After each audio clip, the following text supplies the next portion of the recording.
Have you ever wondered what secrets an old mansion could hide? What if the shadows weren't just a trick of the light? Tonight, we explore a chilling tale of a governess, two innocent children, and the ghosts of Blackwood Manor. Stay with me, if you dare, and discover the truth lurking in the dark.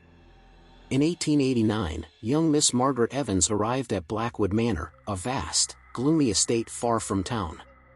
She had been hired as the governess to care for two orphan children, Alice and Tom, after their parents had died mysteriously in the house. The children's uncle, a wealthy businessman, lived abroad and rarely visited. Margaret had only met him once when he gave strict instructions. She was never to contact him about the children, no matter what happened. As Margaret first stepped through the grand iron gates, she felt an icy chill, though it was a warm summer day. The house loomed before her, its windows dark and empty like the eyes of a skull. Mrs. Groves, the elderly housekeeper, greeted her with a smile that never reached her eyes. "They're good children," she said quietly, "but strange things happen here, Miss Evans. You must keep your wits about you." Margaret brushed off the warning. She believed in reason, not superstition. The first days were peaceful.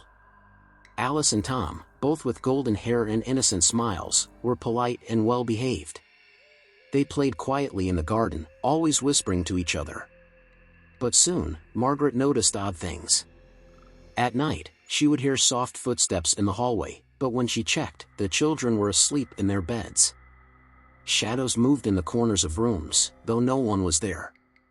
And sometimes, when she looked at Alice and Tom, their eyes seemed to watch her too closely, as if they knew something she didn't. One evening, while walking in the garden, Margaret spotted a tall man standing by the pond. His clothes were old-fashioned, his face pale, and his eyes cold. She blinked, and he vanished. Startled, she ran back to the house, where Mrs. Groves was lighting the lamps. "Who was that man by the pond?" Margaret asked. Mrs. Groves' face turned pale. "You saw him," she whispered, her hands trembling. That was Mr. Collins, the former caretaker. He died here, Miss Evans. He drowned in that very pond many years ago. But some say he never really left."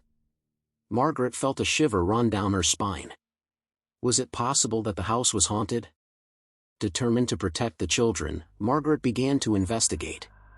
She searched the dusty old library for any clues about the house's past. Late one night, she found an old journal that belonged to a previous governess, Miss Jane Miller. As she read, her heart sank.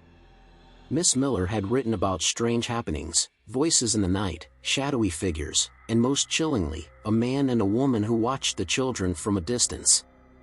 Miss Miller had become convinced that the spirits of Mr. Collins and a former maid, Miss Lucy, who had also died under mysterious circumstances, were trying to take control of Alice and Tom. She feared the children were in danger, or worse, already under their influence. Margaret began to notice the same patterns. She saw the man by the pond again, and one day, she saw a woman in a white dress standing at the edge of the woods. But no one else ever seemed to see them. Worse, the children would speak of their friends who visited them at night. They told Margaret that Mr. Collins and Miss Lucy wanted them to join them forever. Fearing for their lives, Margaret decided to confront the children. One stormy night, she locked herself in the drawing room with Alice and Tom. "Tell me the truth," she demanded. "Who are these people you speak to? What do they want from you?" The children exchanged a glance, their innocent faces darkening. Tom finally spoke in a cold, distant voice. "They're here for us, Miss Evans. They say we belong to them now."